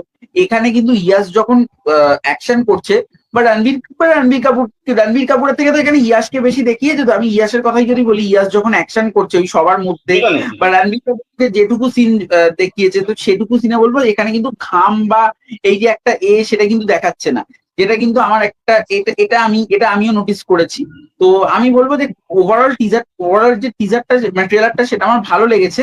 সেটা শুধুমাত্র আমি বলবো যে মানে এটা মানে কমেন্টে যদি কিছু হয় তাহলে আমি বলবো আমার শুধু ইয়াসের জন্য ভালো লেগেছে ট্রেলারটা। মানে আমি শুধু ইয়াসের জন্য সিনেমাটা দেখতে যাব। মানে আমি সিনেমাটা দেখবোই হচ্ছে ইয়াসকে কিরকম ভাবে প্রেজেন্ট করে, এবং সানি দেওয়ালকে এখানে দেখায়নি। সানি দেওয়াল হয়তো পরের পার্টে থাকবে, এখানে গেস্ট অ্যাপিয়ারেন্স থাকবে। তো আমি মেনলি ছবিটা ইয়াসের জন্যই দেখবো। আমি বলবো যে এই ট্রেলারটা আমার ভালো লেগেছে। কারণ ভালো লেগেছে, এখন যে ভালো দিকগুলো বলি সেটা হচ্ছে যে ট্রেলারটা যে ভালো হচ্ছে যে এখানে তারা যে কথোপকথন করছে সেটা কিন্তু যে হিন্দিটা বলছে কিন্তু সাহিত্য হিন্দি, মানে আমরা যে পুরোনো যে রামায়ণ বা বিয়ার মহাভারত দেখি সেখানে হিন্দির যে প্রয়োগ ছিল, ব্যবহার ছিল, সে হিন্দিটা এখানে রাখা সেটা কিন্তু ভালো, একদিকে ভালো আছে। আর যেটা আমার যেটা বুঝতে আসছে যে এখানে কিন্তু ড্রামা ইমোশনাল সিনকে ওয়ার্ক কিন্তু করতে চলেছে, ঠিক আছে? মানে নীতিশ ভাইরা কিন্তু প্রমিস করছে ড্রামা ইমোশন কিন্তু থাকবে। এবং হ্যাঁ, তুই এটা বলবো যে হ্যাঁ খারাপ যদি বলিস এবার খারাপ দিকে আসে, হচ্ছে যে ট্রেলারটার মধ্যে না একটা প্রচন্ড কৃত্রিম ছাপ, যে সময় যেটা বললো, যেটা অরিত্র দাদার সঙ্গে এগ্রি করি, যে এই যে তীর চালাচ্ছে বা আমাদের যে ফাইট করছে, কোনো ক্লান্তি বা এক্সপ্রেশন চেঞ্জ হচ্ছে না বা একটা শরীরের ওখানে ঘাম এসব কিন্তু দেখা যাচ্ছে না আর কি, ঠিক আছে? সেটা একটা রয়েছে। আর এই যে এত পলিশ লুক অ্যান্ড ফিল, এটা খুব চোখে লাগছে। এই যে রাম যখন বনবাসে যখন যাচ্ছে, রথের চাকার মধ্যে কোনো একটা ধুলো নেই, খুব চকচকে রথ, চকচকে একদম চাকা একদম, তো এটা কীর্তনের কিন্তু রয়েছে। বাট আমি বলবো যে মানে যেহেতু কাস্টিং খুব ভালো এবং রণবীর কাপুর খুবই ভালো, ঠিক আছে? তো আই হোপ যে রণবীর কাপুর তো পারফরমেন্সে সে রাম ক্যারেক্টারের কত পুল অফ করে দিল, বাকিটা শুধু ভালো রয়েছে আর কি। হ্যাঁ, এবারে মানে এটা কিন্তু চোখে যাচ্ছে লাগাতার আধুনিক স্টাইলের শাড়ি পরা, বা এই যে অনেক রকম বেশি শাড়ি পল্লবীর থেকে ব্যাপার হচ্ছে মানে সীতা সেখানে আমার সেখানে বনবাসে গিয়েছিল, তো সেখানে গিয়ে সীতার যে সৌন্দর্যটা কিন্তু কোথাও নষ্ট মানে হওয়াটা স্বাভাবিক, কারণ আমার সঙ্গে সে একটা খুব সাধারণ জীবন যাপন করছে। রাহুল একটা স্বাভাবিক একজন রাজকুমারী, সে এত বছর বাইরে থাকলে সে একই রকম তো রূপ থাকবে না, কিছু তো চেঞ্জ হবে। সেটা আলাদা বিষয়, সেগুলো সম্পূর্ণ আলাদা বিষয়। হতেই পারে মাসিটার থেকে ওই সময় তখন সুপর্ণকার রূপটা অনেক বেশি, আমি কি বলবো, ওটা অ্যাট্রাকটিভ সেন্সে চলে যাচ্ছে। মা সীতার রূপটা অ্যাট্রাকটিভ ব্যাপারটা না, ওটার মধ্যে একটা ভক্তি থাকবে, ওটা এইটাই হচ্ছে যে মা সেটা এখানে বলা হচ্ছে বা সাইফুল এখানে কাজ করেছে, বিকজ সাইফুল ওনার মধ্যে না ওই ডিভাইন ব্যাপারটা কিন্তু রয়েছে, মানে ওনার মধ্যে একটা স্নেহময় ব্যাপারটা ওনার মধ্যে কিন্তু রয়েছে। রকমের অনেক বেশি গ্ল্যামারাস দেখতে, যেখানে রকমের সুরভান কাজ করেছে, সাইফুলের মধ্যে মা সেটা মা ওই ব্যাপারটা ওনার মধ্যে কিন্তু রয়েছে, যেখানে সাইফুল এখানে কাজ করেছে। এবং আমি বলি সাইফুলের কাজ কিন্তু একদম অ্যাপ্রোপ্রিয়েট হয়েছে, প্রত্যেকটা কাজ কিন্তু অ্যাপ্রোপ্রিয়েট হয়েছে আর কি। তবে আমি একটা কথা বলতে চাই, বসে আছে যে আমি দেখছি কিছু মানুষ রয়েছে যারা কি করছে, মানে আমি বলছি যারা এখানে তারা এখানে ভুল ক্রিয়েট হচ্ছে, ক্রিয়েশন গুলো একদম সঠিক, সেগুলো একদম সঠিক, যেগুলো আমিও কিন্তু কথা বলছি। কিন্তু আমি কিন্তু এই ট্রেলারটার মধ্যে আমি কিন্তু ভালো দিক বলি, কিন্তু আমি যে কিছু মানুষ আছে যে সমস্যার কথা হচ্ছিল, কিছু মানুষ তারা কি করছে, জাস্ট সোসাইটির যে একটা ইমেজ মেনটেন রাখতে হয় বলে তারা কি করছে, শুধু খারাপ দিকটা নিয়ে বলে যাচ্ছে, বা তারা মাথা মধ্যে একটা জিনিস মাথায় নিয়ে তারা কম্পেয়ার করে তুলনা করে বলছে। আমি কোনো তুলনায় যেতে চাইছি না, ঠিক আছে? তারা কি করছে, আমি তো তখন বললাম যে তাদের এই করার জন্য একটা বালও ছেড়া যাবে না, ইয়াস তার ছবি পিছবেও না, ইয়াস কিছুই করবে না, ইয়াস দিনের দিনই রিলিজ করবে, এমন নয় যে তারা বললো বলে ইয়াস বললো আমি ছবি পোস্টপোন করে দিচ্ছি। আমি দেখছি তারা শুধু খারাপটাই বলে যাচ্ছে, বা যখন ফালতু তোলা হচ্ছে সেটা তারা পুরোপুরি ইগনোর করে যাচ্ছে, তারা সেটা নিয়ে কথা বলে যাচ্ছে, পুরো ডিনাই করে যাচ্ছে। আমার বক্তব্য সেখানেই যে ভাই তোমরা যখন সমালোচনা করো তখন প্রশংসা ভালো দিকগুলো নিয়ে কথা বলে, সেক্ষেত্রে আর কি মাথা নিরপেক্ষ রাখো। আর আমি কখনোই কোনো সময় ক্ষেত্রে আগে থেকে প্রি কনসেপ্ট তৈরি করে রাখা যে ছবিটা বাজেই হবে তাই ভাবতে চাই না। আমরা যদি ফাইনাল প্রোডাক্ট কিরকম হয়, হ্যাঁ ইয়াসের গলা, দেখো এটা হিউম্যান নেচার, নেগেটিভ জিনিসটাকে নিয়ে নিজেকে কুল সাজা একটা প্রতিবাদী ব্যাপার হয়েছে, এটা সবারই একটা নেচার হয়ে দাঁড়িয়েছে, এটা কিছু করার নেই। হ্যাঁ হ্যাঁ হ্যাঁ, আচ্ছা আমি এখানে একটা কথা বলবো, মেনটেন করতে হবে, নিজেকে নিজেকে হাই ক্লাস দেখাতে হবে, এটাই আর কি। আচ্ছা আমি একটা এবার কথা দেখা যায় বলবো, বাকি এখানে বল কিন্তু বল। ট্রেলারের মধ্যে আমার দুটো শট দারুণ লেগেছে। একটা হচ্ছে ইয়াস যখন দাঁড়িয়ে আছে, তার সামনে যখন ওই বাঘ সিংহ যখন দাঁড়িয়ে রয়েছে, সেখানে যেরকম ভাবে সিংহটা গর্জন করছে, হাঁ করছে, তখন ইয়াসের যেরকম তাকে চুপ করার যে সিনটা, ওটা সেরা লেগেছে। আর আরেকটা জিনিস আমার দারুণ লেগেছে, এটা রণবীর কাপুরের একটা পোর্শন রয়েছে, যে রণবীর কাপুর ওই যখন মানে ওটা কি বলবো, যখন এন্ট্রি সিকুয়েন্সটা যখন তার দেখাবে, সেখানে যেরকম ভাবে রণবীর কাপুরকে এন্ট্রি মানে এন্ট্রিটা যেরকম ভাবে হয়, আমি রণবীর কাপুরকে বলছি না, তাকে আমার খুব একটা সুবিধে লাগেনি, তবে এন্ট্রিটা যেরকম ভাবে শুরু হয় সেই শটটা ভালো লেগেছে। এখানে শটের কাজগুলো তারা ভালো করেছে। তবে অ্যাকচুয়ালি যদি আগুনের শটটা ওটা ওটা কিন্তু মানে ওটা আগুনে কিন্তু করা যেতে পারতো, কিন্তু কেন এখানে গিয়ে করতে গেলে আর হ্যাঁ, কি। এবং এবং একটা জিনিস বোঝাই যাচ্ছে, ছবিটা যদি ইন্ডিয়ানে যদি ব্যাকক্ল্যাশ যদি খায়ও, ও সাউথের মার্কেট থেকে পুরো কালেকশন করে দেবে। এবার আরেকটা কথা এটা বলতে চাচ্ছি যে রামায়ণের এত ভার্সন, ততই একটা বলতে ভার্সন রয়েছে, আমরা তো একটা রামায়ণ ভাবছি, এবার হয়তো নীতিশ তারা আরেকটা রামায়ণ, তারা তারা আরো তাদের মাঝে কিছু আমি জানি না। তো দেখা যায় ফাইনালটা কি হয় তখন বুঝতে পারবো আর কি, যে তারা যে ইয়াসের যে ভয়েস এরকম তারা শুনছে কিনা, ইয়াসের তারা ভয়েসের পরবর্তীতে তারা ডাব করে নেয় কিনা, বা আমাদের এই ভিডিওটা একটা কাজ করবে, আমাদের এই ভিডিওটা ইয়াসকে পাঠিয়ে দেবে ইনস্টাগ্রামে, ইয়াস তাহলে কারেকশন করে দেবে। হ্যাঁ ইয়াস তো বাংলা বোঝে, তো পাঠিয়ে দেবো ইয়াসকে। ইয়াস আমাদের কালকে আমাকে ফোন করে বলবে অটোটাবে চেঞ্জ হবে নাকি? হ্যাঁ হ্যাঁ, অটোটাবে দেখলাম আমাদের হিন্দি ডাবিং গুলো আরো খারাপ হতো, তখন তখন উল্টো কিস্তি পারবে। তবে তবে তো অ্যাকচুয়ালি বলবো যে মেকাসে কিন্তু সমাজগুলো শুনছে, কিন্তু অ্যাকচুয়ালি শুনছে। এবার দেখা যায় বাকি ছবির গান বাকি কিছু কিরকম সেগুলো দেখার হিসাবে দেখছি, দেখা যায় ছবি কিরকম হয়। এনিওয়ে, এবার আমরা পরবর্তী মুখ করি রণবীর কাপুরের কথা। রণবীর কাপুরের কথা বলতে চাচ্ছি যে রণবীর কাপুর ধুম 4 থেকে সরে দাঁড়িয়েছে, তো সৌম্য বল যে তোর এই সিদ্ধান্ত কতটা সঠিক বলে মনে হচ্ছে? দেখো আমার এটা সঠিক বলেই মনে হচ্ছে, কারণ এটা প্রচুর আপডেট বেরিয়ে গেছে, যেটা আমরা জানি এখন সোশ্যাল মিডিয়ার যুগ, প্রচুর আপডেট বেরিয়ে গেছে। সেখানে অক্ষয় কুমার ঢুকছেন, একজন বেরিয়েছে তো আরেকজন সুপারস্টার এন্ট্রি নিচ্ছেন। এটা মানে অক্ষয় কুমারের যে ফ্র্যাঞ্চাইজি গুলো হয়, অ্যাকচুয়ালি অক্ষয় কুমার ফ্র্যাঞ্চাইজি খুব ভালো হ্যান্ডেল করে, যেটা আমরা ওয়েলকামেও দেখলাম, তিনি হিট দিয়েছেন। ওয়েলকাম, হাউসফুলের ক্ষেত্রে আমি দেখেছিলাম, ওটা হাউসফুল হয়তো সেই হিসেবে হয়তো হিট হয়নি, বাট হাউসফুল এটা স্লিপার হিট বা সেমি হিট আমরা বলা যেতে পারে। তো অক্ষয় কুমার কিন্তু ফ্র্যাঞ্চাইজি খুব ভালো করে হ্যান্ডেল করে। এবার অক্ষয় কুমার যখন অ্যাকশনে ফিরছে, আমরা জানি তিনি বরাবর অ্যাকশন খুব ভালো করে, তিনি অ্যাকশন কিং। এবার তিনি অন্যান্য হিরোদের মধ্যে অ্যাকশন করতে গিয়ে মানে মার খায়, ভিলেনের কাছ থেকেই মার খাচ্ছে সারা সিনেমা জুড়ে, এরকম নয়, অক্ষয় কুমার ভিলেনকে সারা সিনেমা জুড়েই খেলায়। তো অক্ষয় কুমার যখন ধুমে ঢুকেছে, এবার এখানে তো সিনেমাটা তো অ্যাকশনের থেকেও মূলত যেটা এই যে ধুম আমরা যেটার জন্য আমরা জানি, তো এবার এই জোনটাতে দেখা যাক অক্ষয় কুমারকে কিরকম লাগে। এবার অক্ষয় কুমারের ক্ষেত্রে ধুম বলবে না, হ্যাঁ ধুম, তো ধুমে অক্ষয় কুমার নতুন ঢুকেছেন, এবার দেখা যাক কিভাবে উনি ফ্র্যাঞ্চাইজিটাকে ওনার নিজের মতো করে সাজায়। এবার আমি চাইছি যে সাপোর্টিং কাস্টও যেন ভালো থাকে, এবং অক্ষয় কুমার নিজের হাতে পারফরমেন্স দিয়ে বের করে দেওয়ার ক্ষমতা রাখে। এবার সেখানে এই ছবিটাতে ভালো হতে গেলে, ছবিটাতে যেরকম অক্ষয় কুমার তো পারফরমেন্স ভালো দেবে, কিন্তু ছবিটাতে গান ভালো হতে হবে, ছবিটার ব্যাকগ্রাউন্ড মিউজিক হোক, ছবিটার মধ্যে এই যে যেটার জন্য এই সিনেমাগুলো বিখ্যাত, এই ফ্র্যাঞ্চাইজি গুলো, সেইগুলোকে প্রমিনেন্ট করতে হবে। যেরকম মানে বালছাল বানিয়ে দিলে হবে না, একটা ভালো স্টোরি করতে হবে। সবটাই ডিপেন্ড করছে স্টোরির উপর, বা স্টার কাস্ট, বা ব্যাকগ্রাউন্ড মিউজিক এদের উপর। মানে অক্ষয় কুমার নিজে পুরো টেনে দেবে, কিন্তু স্টার কাস্টকেও তাও ভালো রাখতে হবে। আমি বলবো যে রণবীর কাপুর এখন যে জায়গায় আছে, মানে কেরিয়ার যে ফর্মে রয়েছে, এবং যে এই মুহূর্তে যে অবস্থা দেখা যাচ্ছে আর কি, তাই রণবীর কাপুরের এই মুহূর্তে বলে এটা খুব সঠিক সিদ্ধান্ত হয়েছে, একদম আর কি সঠিক সিদ্ধান্ত হয়েছে সরে দাঁড়ানোটা। আর দ্বিতীয় হচ্ছে যে অক্ষয় যে ইয়ে হচ্ছে, অক্ষয় এখন কিন্তু অক্ষয় একটা মেগাস্টার কথাবার্তা বলছে। এবার অক্ষয় এর আগে ওয়াইফের কাজ পিকচার করে দেয়, ছবিটা ভালো ছবি ছিল না, সেখানে একটা নকল গোফ নিয়ে অভিনয় করতে যায়। একসময় কিরকম কি করে, তাকে কোন কাজ, তাকে ভিলেন হিসেবে কাজ করা হয় নাকি তাকে ওই কপি চরিত্রের কাছে রাখা আমাদের বিষয় হবে আর কি। তো অক্ষয় কুমার হলে অবশ্যই ভালো একটা ইয়ে হবে। অক্ষয় কুমার গোলমালে ভিলেন তো টাক মাথা। হ্যাঁ, যে গোলা ভিলেন সাথে ওরা আলাদাই আর কি।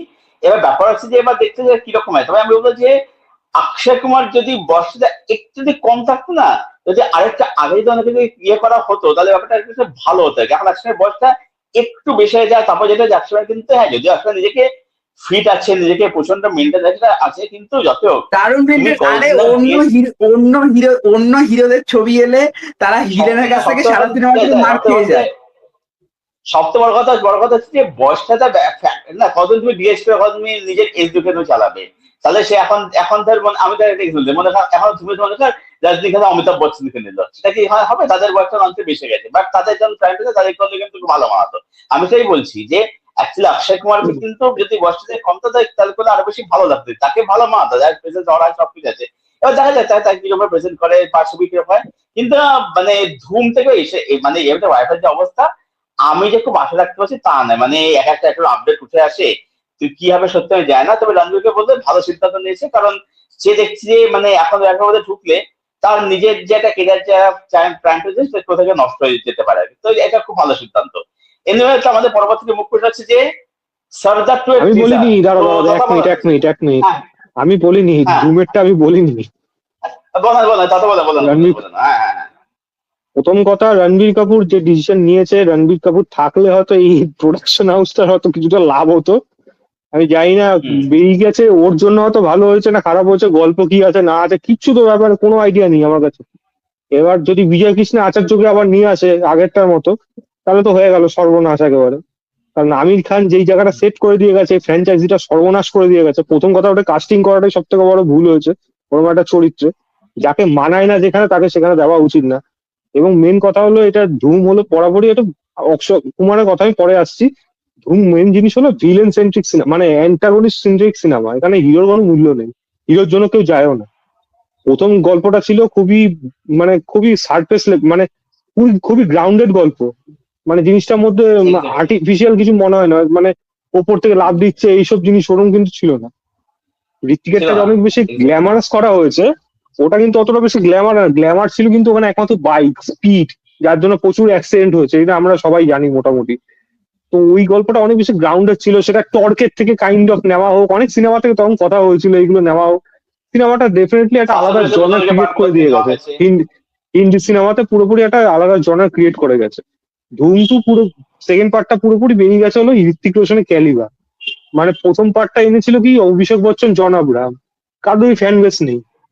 সেখানে জন আব্রাহাম পুরোপুরি নিজের তাগিদে ভবিষ্যৎ গড়ে নিল, অভিষেক বচ্চন ভোগে গেল।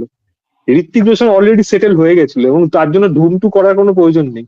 কিন্তু ধুম টুতে ঋত্বিক আসলো, ঋত্বিকের ওই ক্যারিজমা, ওই নেচার ফেচার, ওইসব গ্ল্যামার লুক দেখে আলাদা পুরো ঋত্বিকের উপর বেস করে সিনেমা বেরালো। থার্ড পার্টটা অনেক পরে আসলো, আমির খান, ডিরেক্টর চেঞ্জ হয়ে গেল, যে রাইটার ছিল সে এবার ডিরেক্টর হলো, পুরোপুরি সিনেমাটা ডোবালো। এবং তার একটা বড় কারণ, একটা অবশ্যই ডিরেক্টর, আর একটা হলো আমির খান। আমির খান যে ধরনের পাঠ করে এসেছে ওই সিনেমাতে একেবারে মানায় না।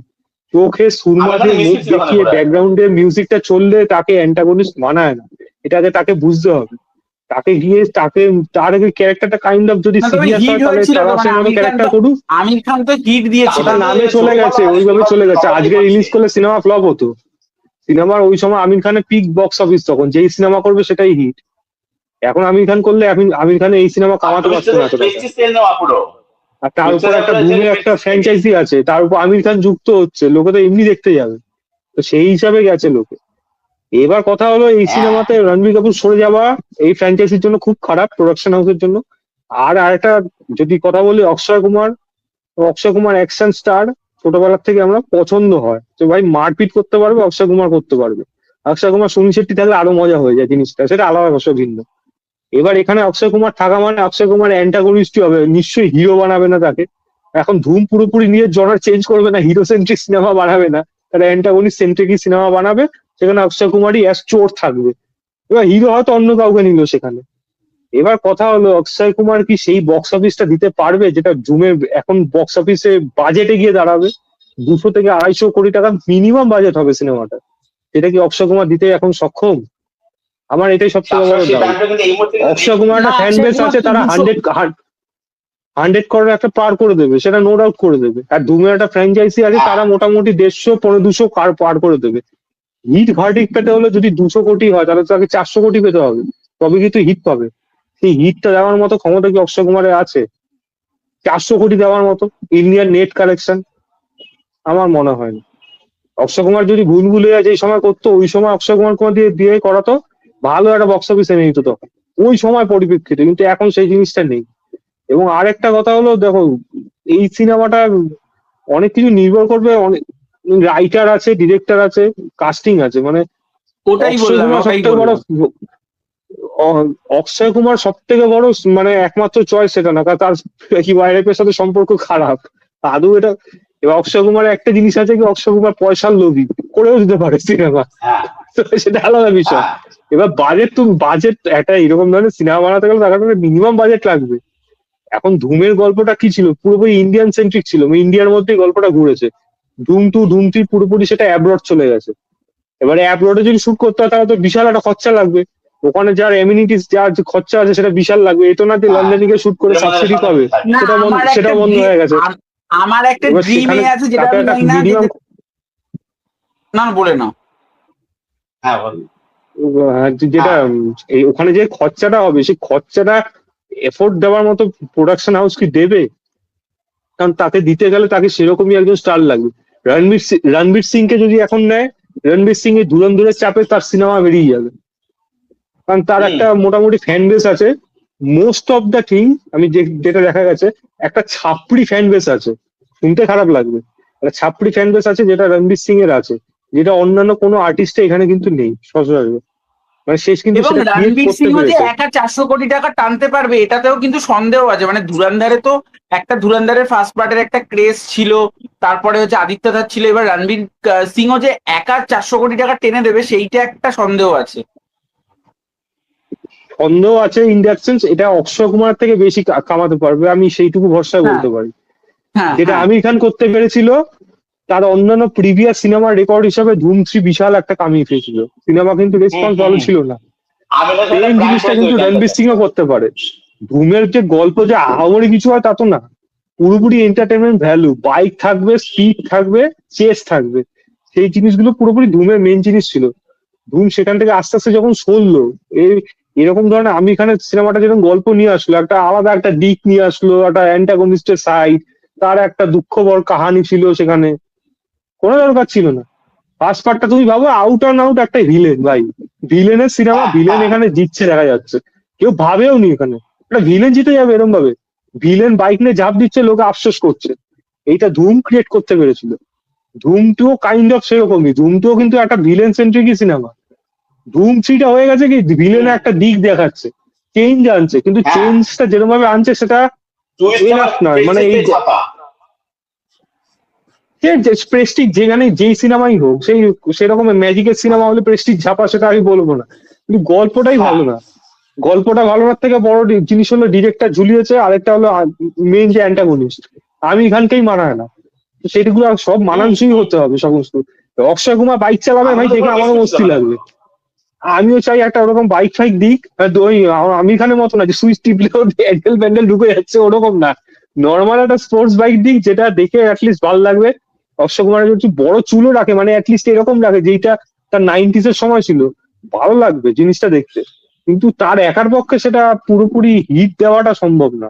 মানে তার এগেনস্ট একটা পুলিশকে রাখতে হলে তাকে কিন্তু একটা বড় ফেসকেও রাখতে হবে। হতে পারে সেটা ভিকি কৌশল, হতে পারে হুম সেটা রণবীর কাপুরের এক্স্যাক্টলি। মতো। মানে আমি রণবীর কাপুর বলছি না, কাইন্ড অফ এরকম।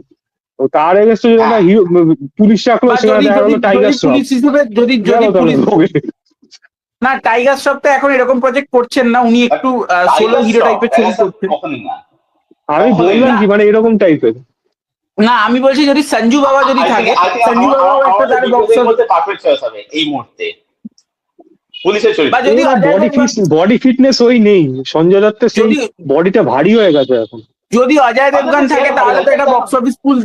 যদি অজয় দেবগন যদি থাকে পুলিশ হিসেবে, তাহলে একটা বক্স অফিসে একটা রেকর্ড তুমি ব্রেক একটা করে দেবে, বিরাট কারণ ফ্যান বেসের মধ্যে একটা ক্ল্যাশ ওয়ার করাবে, মানে অক্ষয় দেবগনের ফ্যান বেস আর অক্ষয় কুমারের, যদি হয়, না, হ্যাঁ, হলে খারাপ হবে না। হ্যাঁ, বা যদি সুনীল হ্যাঁ শেট্টি যদি দুজনই পুলিশ 90s হিসেবে এর হিরো। থাকে, বা যদি সুনীল সুন্দর সেই শেট্টি যদি সার্ভে পুলিশ আমার হিসেবে, নেই, সুন্দর হবে না হ্যাঁ, আমার ওদিক থেকে আমার বললো ঝুট বরদাস্ত নেই হ্যাঁ মুঝে, এদিক থেকে বললো ডোন্ট অ্যাগ্রি মি, তাহলে তো ভাই জমে যাবে দুদিক থেকেই। তাহলে না মোটামুটি একটা ফ্যান বেসের লড়াই হবে।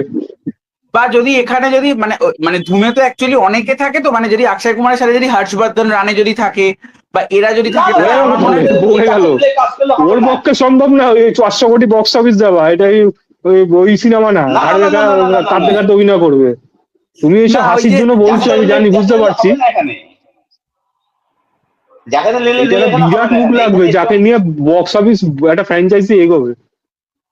হ্যাঁ, বা জন অজয় আব্রাহাম দেবগন এসে বলবে যদি তোকে আমি ধরেই ফেলবো, হাবি কে হাবি, এরকমই বলবে নাকি? বা বা জন আব্রাহাম যদি রিটার্ন করে, বা অক্ষয় কুমার উদয় ওকে দেখিয়ে বলবে পয়সা হি পয়সা হোগা নাকি?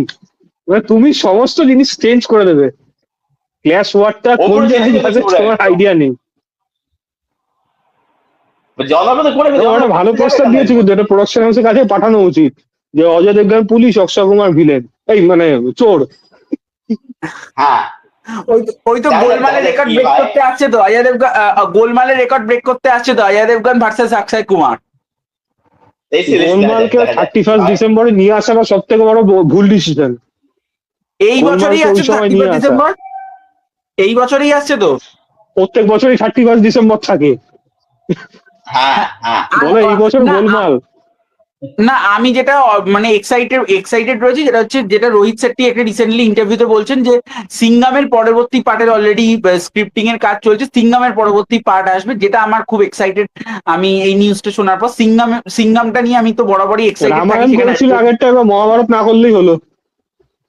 না এবারেও নাকি টাইগার শ্রফ থাকবে। তারপরে এবার ওর বাড়িতে ঢুকে অডিয়েন্স এবার কুরুক্ষেত্র যুদ্ধ লড়বে, তখন দেখবে। না আগের বারটা এসব হিট যদি ছিল, দেখায়, আগের বারটা হিট ছিল।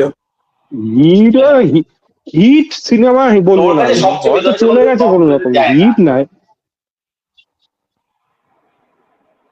যাই হোক, তো আমাদের অনেক কথা না, যা পট করো এই আমি যে ধুমফোরটা যেটা বললাম, হ্যাঁ, ধুমফোরটা সত্যি ওই চিন্তার বিষয়, কোশ্চেন মার্কই থেকে যাবে। আমি করে আশাবাদী শুধু নই, আমি অক্ষয় কোনো কুমারকে আশাবাদী দিয়ে নই। এত 200-250 কোটি টাকার বক্স মানে বাজেটের সিনেমা বানানো রিস্ক নেবে কিনা আমার ডাউট আছে। তুমি তো বললে মানে হিট ছবিটা, হতে গেলে অনেক টাকা কামাতে হবে।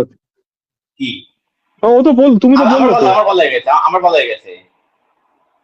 আচ্ছা, এবার আর কিছু রেখো পরবর্তী মুক্তি এখানেই অফ হচ্ছে, করো। হ্যাঁ না, আর দুটোই বলেনি।